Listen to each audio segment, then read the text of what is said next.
Yo guys, what's up? It's Dave, the Open Source Gangster here. So I've read a few of your comments on the last video, and I really liked them. So I decided to do things a little bit differently. Rather than talk about the games that have been top of the chart for months, I'm going to focus on the new Android games of that month. So, without further delay, here's the top new Android games of February 2014. Let's get to it. Okay, let's get one thing straight. I have never seen a LEGO movie, and in fact, I don't even own Legos. With that said, the first title on the list, LEGO Hero Factory Invasion, is one hell of a game. Don't think that this game only appeals to young kids, because it is designed in such a way that everyone of every age can enjoy. The controls are plain and simple. You can move left and right, jump and shoot. The objective is to kill the gigantic LEGO beast. Now, if you just want to play for instant action, the game also features battle mode for an instant fight. Overall, the graphics are decent and is a very good game. The only complaint that I have with it is that I wish you could play in a first person view rather than a side view, but that's only really minor. For a free game, it's definitely worth the download. If you like cartoon gore and zombies, then the second game on the list just might be for you.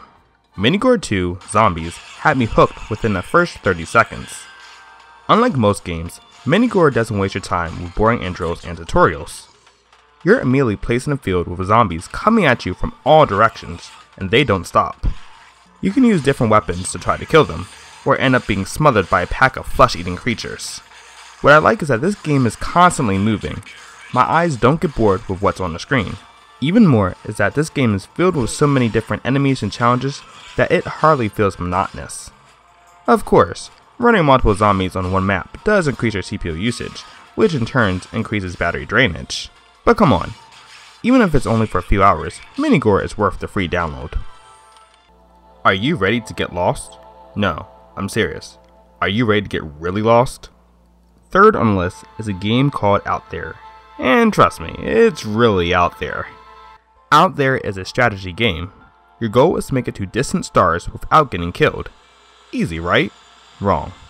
The strategy in this game comes from balancing your ship's resources and deciding whether or not to take certain risks. This game isn't going to appeal to a lot of people, but those who it does appeal to seem to love it. After playing the game for 15 minutes, I start to see just how mentally engaging it can be.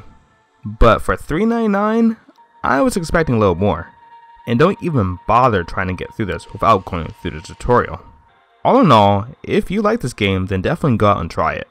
Do you know the capital of North Dakota? Or the number of awards Gravity won at the Oscars? Even if you don't, you're probably a knowledge freak in something. Number 4 on the list is a game called Quizup. Quizup is a trivia game that matches you against random players on the web.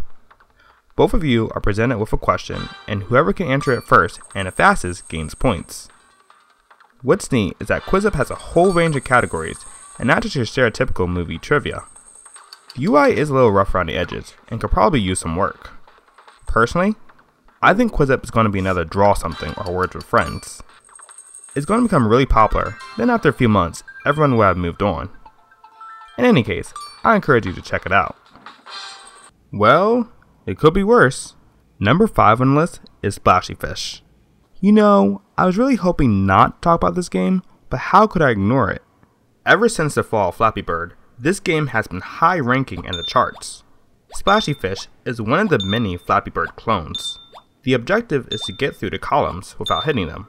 Sounds familiar, right? See, I just don't feel like this game is completely worth it. The graphics just feel off, the sound effects are annoying, and it's just more of the same. That's not to say that this game is bad, it's just average. So I will leave this one up to you to decide. So guys, this has been some of the top new Android games of February 2014. If there's a trending game that you want to see featured in next month's video, leave a comment down below. And as always, thanks for watching and stay tuned for another galvanizing video. Thanks.